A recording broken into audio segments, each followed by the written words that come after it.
열린교회 성도 여러분 안녕하세요. 오늘 우리가 함께 나눌 동영상 강의는 신약 이야기 9번째 시간으로 사도 바울의 1차 선교여행 그리고 2차 선교여행까지 함께 말씀을 나누고자 합니다. 지난 시간에 우리가 함께 살펴보았듯이 사도 바울이 예수님을 만나기 전에 사울이었던 시절에 교회를 많이 핍박했습니다. 그러나 예수님을 만나고 완전히 변화가 되었죠. 완전히 변화된 사울이 교회에서 예수님을 함께 증거하고 싶었지만 그를 선뜻 받아줄 교회가 없었습니다. 이 모습을 지켜본 바나바라는 사람이 그는 안디옥 교회에서 이제 사역을 하고 있었는데 그가 다소까지 찾아가 사울을 교회에서 같이 동력하자고 또 이끌어 주어서 안디옥 교회에서 함께 동력을 합니다. 그리고 안디옥 교회에서 이제 안수를 받고 선교사님으로 이제 파송을 받게 되는 것이 1차 선교 여행의 시작입니다. 1차 선교 여행은 그래서 바나바, 사울, 그리고 바나바의 조카 마가가 함께 출발을 하게 되죠. 그들은 안디옥에서 출발하여 첫 번째 도착한 도시가 실루기아라는 항구입니다. 이곳에서 배를 타고 이제 여정이 시작이 되는데요. 실루기아에서 출발하여 구브로 섬에 도착을 합니다. 구브로 섬에서 여러 가지 사역을 하게 되는데 가장 중요한 업적은 그곳을 다스리고 있었던 총독 서기오, 이 사람에게 복음을 증거하여 예수님을 믿게 합니다. 하지만 어려운 일도 당했는데요. 이곳에서 거짓 선지자로 활동하고 있었던 엘루마, 이것이 공적인 이름이고요. 바예수라는 사람에게 방해를 받습니다. 그러나 사도 바울이 이 바예수를 주목하여 보고 눈을 멀도록 저주합니다. 이 사실을, 이 광경을 이제 총독 서기오가 바라보면서 하나님이 살아계시고 예수님이 진짜라는 사실을 알게 되어서 예수님을 믿게 되죠. 이러한 일이 구브로 섬에서 있게 된 후에 세 사람은 이제 배를 타고 소아시아 내륙으로 가기 위하여 출발을 합니다. 그런데 이 배를 타고 소아시아 내륙으로 가기 위하여 버가라는 도시에 도착을 하게 되는데 이곳에서 어떻게 보면 큰 일이 생깁니다. 함께 동행했던 마가가 되돌아가게 되는 일이 생기죠. 성경에서는 마가가 되돌아간 이유에 대해서 사실은 정확하게 말씀을 하고 있지 않습니다. 그러나 우리가 추측해 볼 수 있는 것은 2차 선교여행을 출발하면서 사도 바울이 마가와 함께 동행하는 것을 상당히 싫어했습니다. 그래서 결국에는 바나바와 싸우고 갈라지게 되는데 이것으로 추측해 봤을 때 사도 바울이 이해를 못했 이유였던 것 같아요. 그러니까 저 사람이 아파서 돌아갔다든지 아니면 정당한 이유가 있어서 되돌아갔으면 사도 바울이 아마 이해를 했을 텐데 아마 사도 바울이 봤을 때는 같이 할 수 없는 그러한 이유로 인하여 뭐 둘이 의견이 충돌이 있었거나 아니면은 좀 마가가 좀 나이가 어려웠는데 이 힘든 과정을 극복하지 못하고 힘들다는 이유로 돌아갔거나 여하튼 그래서 마가가 이제 돌아가는 바람에 두 사람이 이제 복음을 증거하러 이제 내륙 지방으로 가게 됩니다. 그런데 여기서 여러분들이 지도를 보시면 알겠지만 이 버가라는 도시에서 사도 바울이 안쪽으로 들어갑니다. 이 갈라디아는 지방 이름이거든요. 갈라디아 지방의 안디옥으로 들어가는데 이 지도에는 정확하게 표시가 되어 있지 않지만 버가와 안디옥 사이에 엄청난 산맥이 하나 이렇게 있습니다. 이 산맥의 이름은 두로 산맥인데요. 너무나도 험준해서 사람들이 잘 여행을 하지 않는 곳입니다. 그리고 심심치 않게 도적대들도 이제 많이 나타나는 그러한 곳이어서 왜 사도 바울이 굳이 배를 타고 여기까지 와서 왜 그러냐면요. 2차 선교 여행은 배를 타지 않고 육로를 통해서도 이곳으로 올 수가 있거든요.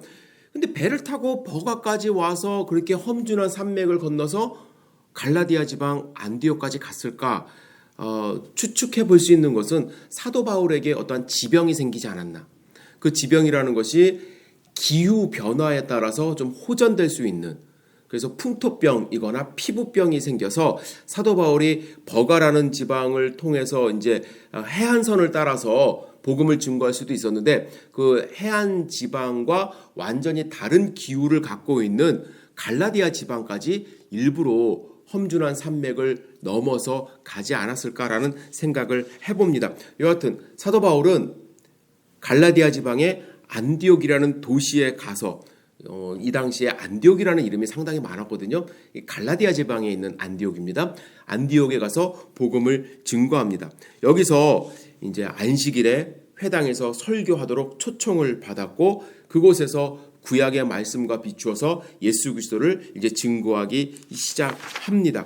그런데 이곳에서 어떤 일이 벌어지냐면 사도행전 13장 48절에 이방인들이 듣고 기뻐하여 하나님의 말씀을 찬송하며 영생을 주식으로 작정된 자는 다 믿더라. 오히려 사도 바울의 마음 가운데는 동족인 유대인들에게 복음을 증거하고 그들이 믿기를 바랬지만 이방인들을 통해서 주시는 열매가 이제 더 많아지기 시작한 것을 이 말씀을 통해서도 알 수가 있습니다.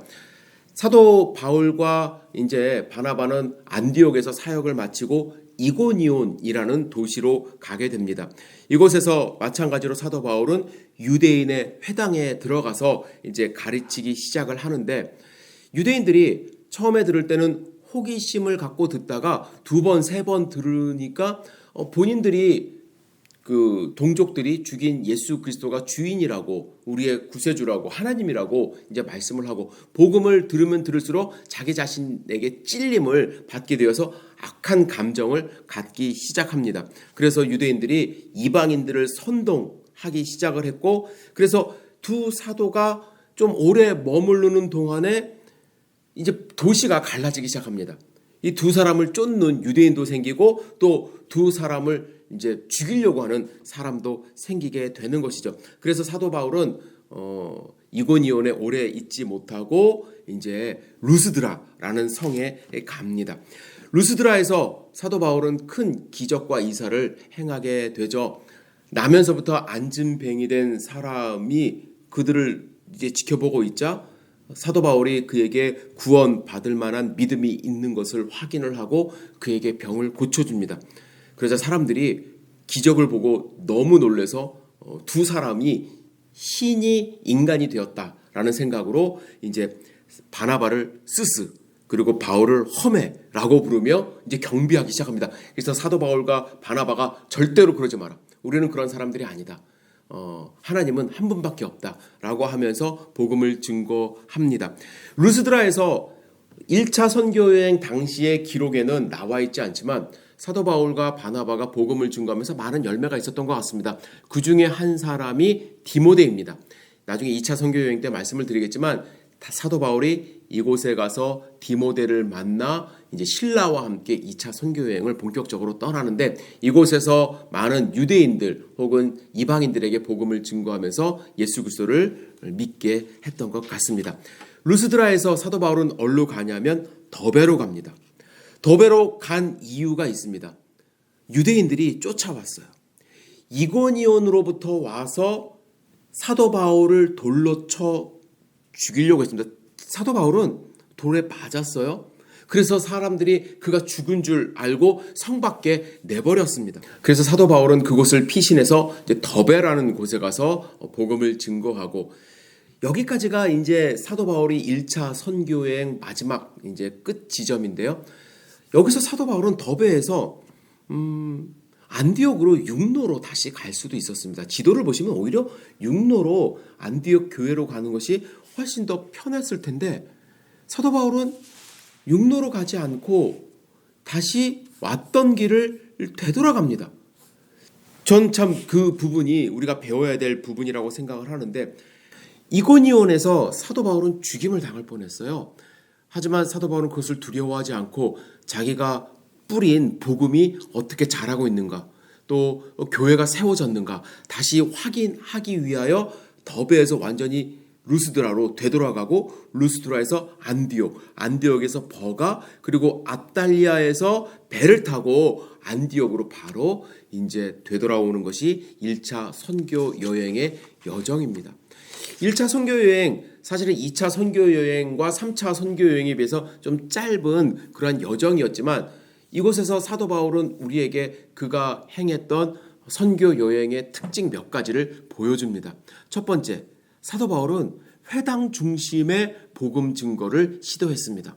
회당이 있다라는 것은 그 지역이 조금 상업적으로 발달을 했거나 아니면 유대인들이 많은 지역을 의미합니다. 즉 도시라는 것이죠. 사도 바울은 시골에 가서 복음을 증거할 수도 있었지만 많은 사람들에게 확실하게 복음을 증거하고 그들을 통해서 교회를 세우고 싶었던 그러한 전략을 가지고 있었는지 가능하면 도시를 통해서 복음을 증거했고 첫 번째는 유대인의 회당에 들어가서 복음을 증거했습니다.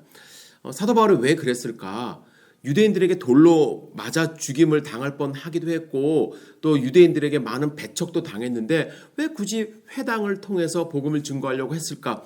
첫 번째 열매가 분명히 있었습니다. 물론 사도 바울을 대적하는 사람도 있었지만 그들에게 복음을 증거했을 때 성령 하나님의 역사하심으로 많은 사람들이 회심을 했습니다. 그리고 저 같아도 물론 동적이라는 의미도 있지만 복음을 증거하는데 조금 더 수월했던 것 같습니다. 수월했을 것 같아요. 여러분들 생각해 보세요. 이방인들은 하나님을 설명하는 것부터 시작을 해야 됩니다. 그들은 이방신을 섬기고 있었거든요. 그러나 유대인들은 구약을 알고 있었고 또 구약의 말씀 가운데 메시아를 기다리고 있었기 때문에 당신들이 기다리는 사람이 바로 예수 그리스도다라는 것을 증명만 하면 됐기 때문에 오히려 이방인들에게 처음부터 하나님 설명하고 우리의 죄 설명하고 또 예수 그리스도가 오신 이유를 설명하는 것보다 바울의 입장에서는 동족이기도 했지만 또 그들에게 먼저 복음을 증거하는 것이 조금 더 수월했던 의미도 있지 않았을까. 그래서 유대인이 있었던 회당에 들어가서 복음을 증거하는 모습을 이제 보게 됩니다. 그리고 또 한 가지 사도 바울 선교 여행의 특징은 팀 사역입니다. 절대로 혼자 다니지 않았습니다. 물론 외롭고 힘들어서 그랬을 수도 있지만 복음을 증거하는 데 있어서 혼자 복음을 증거하는 것보다 함께 팀을 맞추어서 복음을 증거하는 것이 훨씬 더 효율이 있고 힘이 났기 때문에 사도 바울의 선교 여행은 팀 사역으로 했다는 것을 여러분들이 아시면 될 것 같습니다. 이렇게 해서 1차 선교 여행을 사도 바울은 마쳤습니다. 1차 선교 여행을 마친 바울과 바나바는 얼마간의 휴식을 취한 후에 이제 다시 복음을 증거하기 위하여 이제 여행을 떠날 채비를 합니다. 이때 2차 선교 여행도 바울과 바나바가 한 팀이 되어서 출발하면 참 좋았겠지만 둘 사이에 갈등이 생깁니다. 마가의 동행 문제입니다. 아까도 말씀드렸듯이 마가가 1차 선교 여행 때 석연찮은 이유로 분명하지 않은 이유로 돌아오는 일이 있었죠. 그 일 때문에 바울은 절대로 마가와 동행할 수 없다. 그래서 바나바와 심하게 말다툼을 한 후에 아예 헤어지게 됩니다. 그래서 2차 선교 여행은 바나바와 마가가 배를 타고 출발을 하는 여정이 하나 있고요. 근데 그것은 뒤에 이제 사도행전에 자세하게 기록이 되어 있지는 않습니다. 그러나 여러분들이 아셔야 될 게 마가가 오히려 바울과 헤어진 후에 하나님께 더 쓰임을 받았어요. 마가는 나중에 누구를 만나냐면 베드로를 만납니다. 그래서 베드로에게는 디모데와 같은 역할을 합니다. 영적인 아들이 됩니다. 그래서 베드로의 영향을 받은 마가가 마가복음을 쓰게 되죠. 말다툼이 있는 것, 갈등이 있는 것은 좋지 않은 일이지만 이 갈등을 통해서 하나님은 오히려 더 마가를 세우시고 또 마가가 큰 일을 할 수 있는 길을 열어주셨다는 것도 우리는 발견하게 됩니다. 여하튼 2차 선교여행은 이렇게 갈라져서 바울은 실라와 함께 출발을 하는데 바나바가 마가와 헤로로 배를 타고 이제 가게 되고 바울은 실라와 함께 육로를 통해서 가게 됩니다. 그래서 첫 번째 도착한 도시가 어디냐면 여러분들 1차 선교여행 마지막 도시가 어디였나요? 더베였습니다. 그래서 더베에 가서 이제 그동안에 사람들이 어떻게 복음을 마음 가운데 새기며 공동체 생활을 했는지 이제 살펴본 다음에 루스드라로 갑니다. 루스드라는 어떤 곳입니까? 이고니온에서 사람들이 와서 바울을 죽이려고 돌로 쳤던 그러한 곳입니다. 그곳에 다시 갔어요. 그곳에 가서 누구를 만나냐면 평생 바울과 함께 동역하는 디모데를 이제 데리고 갑니다. 디모데가 영적인 바울의 아들이 되거든요. 디모데는 아버지가 헬라 사람이고 어머니가 유니게로 유대 사람이었거든요. 그래서 하나님을 어릴 때부터 알던 그러한 사람이었습니다. 그래서 어릴 때부터 믿음 안에서 외할머니와 어머니의 믿음을 가지고 이제 성장을 했고요. 아마 헬라 사람의 피를 갖고 있었기 때문에 사도 바울이 이방 사람들에게 복음을 증거하는데 많은 도움이 되었던 것 같습니다. 그래서 여하튼 신라, 바울 그리고 이제 디모데가 한 팀이 되어서 복음 증거를 출발을 하게 됩니다. 처음에는 바울이 1차 선교 여행을 했던 도시를 다시 방문하게 되죠. 루스드라를 출발해서 이고니온에 갑니다. 이고니온에 참 자기를 죽이려고 했던 유대인들이 있었음에도 불구하고 사도 바울은 용기를 내서 그 사람들이 중요한 것이 아니라 세워진 교회가 중요했기 때문에 그들을 격려하고 다시 복음을 증거하기 위해서 이고니온에 갑니다. 그리고 이고니온을 출발한 사도 바울의 여정을 살펴보면 원래는 이제 소아시아 북쪽 지방을 한 바퀴 이제 돌려고 했던 것 같습니다. 그래서 무시아, 비두니아, 두로아까지 이렇게 가게 되는데 여러분들 이 두로아라는 지방에서 역사적인 사건이 일어나죠. 여러분들 아마 기억하실 수도 있어요. 환상을 보게 됩니다. 어떠한 환상이냐? 마게도냐 사람이 나타나서 여기 와서 우리를 좀 도우라. 도우라는 말은 우리에게도 복음을 좀 증거해달라, 전해달라라는 그러한 환상을 사도 바울이 보게 됩니다. 그래서 거기서 완전히 여정을 바꾸어서 아시아가 아닌 유럽으로 건너가게 되죠. 이제 두로아는 지금의 이제 터키 지방의 도시인데 거기서는 배를 타고 좀 눈앞에 보이는 곳에 살짝 가면은 빌립보, 데살로니가 이곳으로 갈 수 있게 됩니다. 그러나 완전히 유럽과 또 아시아가 나뉘어진 그러한 곳입니다. 그래서 사람의 생김새가 조금 많이 달랐거든요. 그래서 사도 바울은 이 사람들이 마게도냐 사람이라는 것을 대번에 알고 그곳으로 가게 됩니다. 모든 일정을 이제 바꿔서 하나님의 뜻임을 확인을 하고 이제 사도 바울은 마게도냐 지방에 가는데 그가 도착한 첫 번째 성이 이 빌립보 성입니다. 빌립보 성 여러분들이 조금 아셔야 될 것이 빌립보라는 이 성은 좀 특별한 성입니다. 유대인들이 그렇게 많지는 않았던 것 같아요. 그래서 사도 바울이 유대인들이 모이는 회당을 찾을 수가 없어서 강가에 가서 유대인들이 회당이 없는 곳에서는 강가에 주로 모였는데 그 이유가 아마 바벨론 그 포로 시절에 영향을 좀 받았던 것 같아요. 유대인들이 포로 시절에 고향이 그립거나 또 하나님께 기도하고 싶을 때는 그 밝은 강가에서 모여서 함께 기도하고 눈물을 짓던 그런 모습이 성경에 나오듯이 빌립보 성에서도 유대인들이 강가에 안식일이면 가서 하나님께 기도하고 그랬던 습관이 있었던 것 같습니다. 그래서 그곳에서 누구를 만나냐면 비단 장수 루디아 성도를 만나게 되죠. 그래서 루디아 집에서 이제 교회를 시작하게 되는 그러한 곳이 바로 이제 빌립보 성입니다. 빌립보 성은 참 특이한 성인데 이곳에는 로마 사람들이 많았습니다. 왜 로마 사람들이 많았냐면 이제 로마를 위해서 전쟁하고 나서 전역한 군인들에게 로마 황제가 그곳에 와서 그냥 여생을 편히 살라고 하면서 집을 나누어주고 또 땅을 주었습니다. 그래서 그 빌립보 성 안에는 로마인들이 많았고 또 이 로마인들의 성향이 친황제적이었습니다.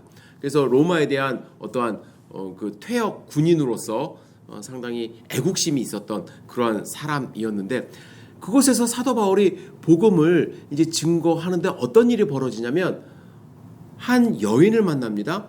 그런데 이 여인이 어떤 일을 했냐면 이제 귀신에 쓰임 받아서 사람들에게 점을 쳐주는 일을 합니다.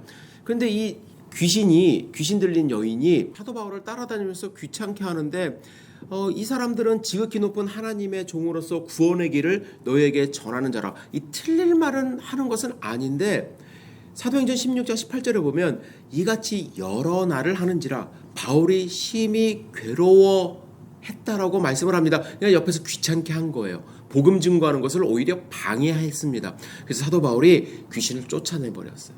그러니까 어떤 일이 벌어집니까? 그 여인을 이제 뒤에서 조정하던 주인이 귀신이 쫓겨나니까 더 이상 점을 볼 수 없게 돼서 돈을 벌 수 있는 그 길이 막힌 것입니다. 그래서 그 주인이 사도 바울을 고소하게 되죠. 무엇라고 고소하느냐? 사도행전 16장 21절에 이런 말씀이 있습니다. 로마 사람인 우리가 받지도 못하고 행하지도 못할 풍속을 전한다.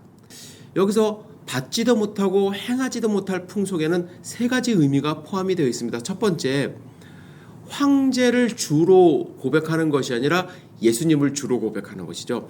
로마 사람들은 황제에게 주인임을 고백하는 그러한 사람들이었는데 예수를 믿는 사람들 가만히 보니까 예수님을 주 예수 그리스도 이렇게 하지 않습니까? 그래서 예수님을 주인으로 고백하는 무리다. 우리는 받지 못한다라는 것이죠. 그리고 또 한 가지는 로마 사람들은 하나님을 그들이 섬기는 우상을 다 형체가 있었습니다.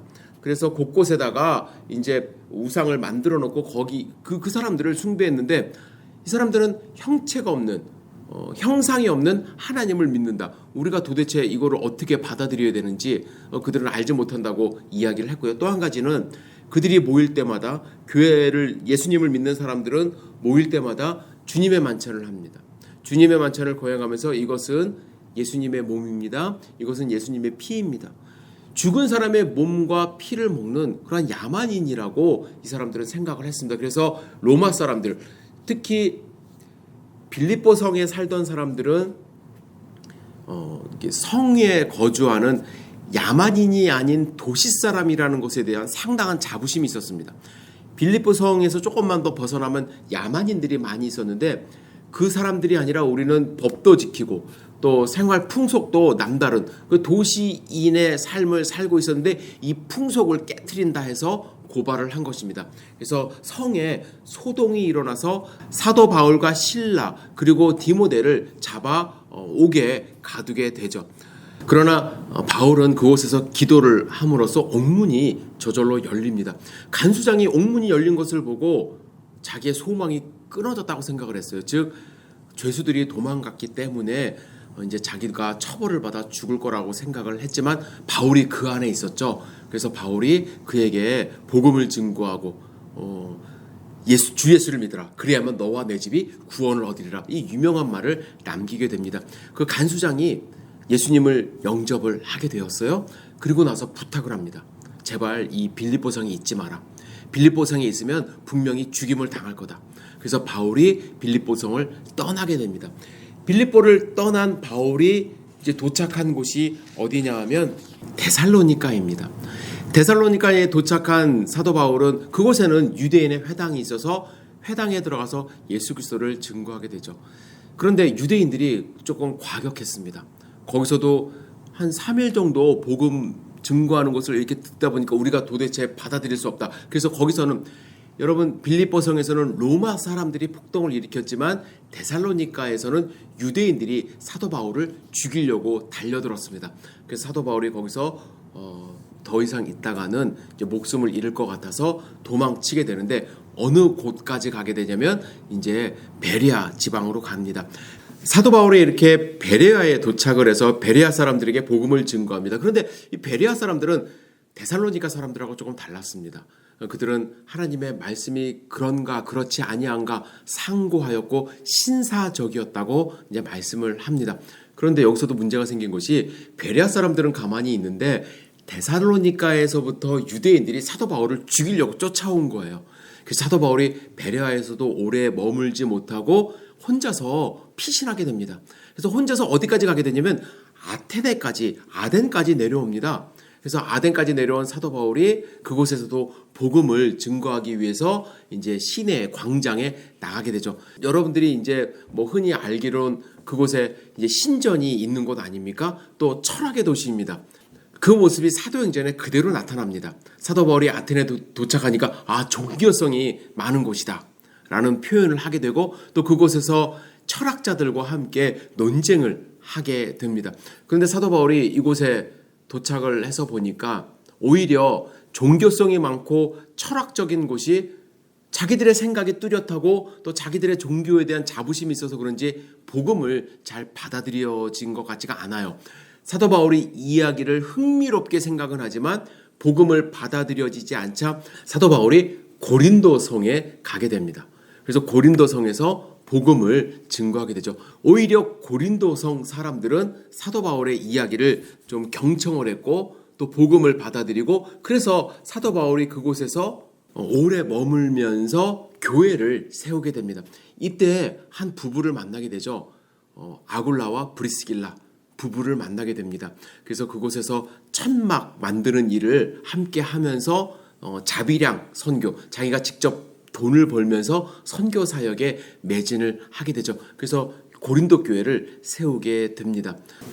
고린도에서 교회를 세운 사도 바울은 일정 시간이 지난 다음에 이제 에베소로 갑니다.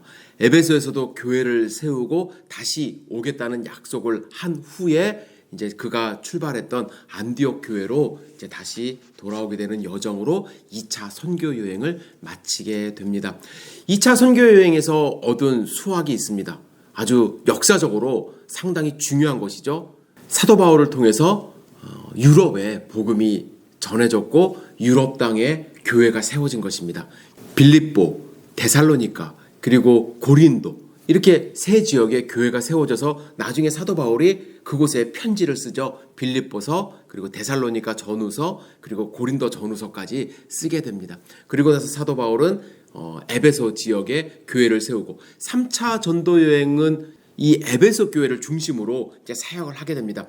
그곳에 두란노 서원을 세우게 되는 것이 이제 3차 전도 여행이라고 할 수가 있는데, 여하튼 2차 전도 여행은 사도 바울이 환상을 보면서 유럽 지역에 복음을 증거하는 그러한 위대한 사역을 한 것이 2차 선교 여행이고, 그리고 그가 신라와 디모데를 통해서 팀 사역을 한 것이 2차 선교 여행이라고 할 수가 있습니다. 오늘 여러분 1차, 2차 선교 여행에 대해서 함께 말씀을 나누었는데 좀 구분이 가시죠? 1차 선교 여행은 바나바와 함께 소아시아를 중심으로 복음을 증거했고, 2차 선교 여행은 둘이 헤어지면서 신라와 또 디모데를 통해서 하나님이 유럽까지 복음을 증거하게 하셨습니다. 성경을 읽으실 때 여러분들 조금 도움이 되셨으면 좋겠어요. 특별히 빌립보서, 또 데살로니가 전후서, 또 고린도 전후서, 사도 바울이 어떻게 복음을 증거했는지를 알게 되면은 그가 가지고 있었던 열정, 또 사랑, 그것을 생각하면서 서신서를 읽을 때 훨씬 더 도움이 되지 않을까 이렇게 생각을 합니다. 여러분들 시간 나실 때 지도를 보시면서 이러한 과정을 통해서 사도 바울이 복음을 증거했구나라는 것을 다시 한번 돌이켜보시면 훨씬 더 은혜가 되지 않을까 생각을 합니다. 다음 시간에는 3차 전도 여행, 그리고 사도행전에는 나와 있지 않지만 4차 선교 여행까지 함께 추측해보면서 사도 바울의 선교 여행을 마무리하도록 하겠습니다. 여러분들 건강하시고 또 성경을 읽으실 때 도움이 되었으면 좋겠습니다. 감사합니다.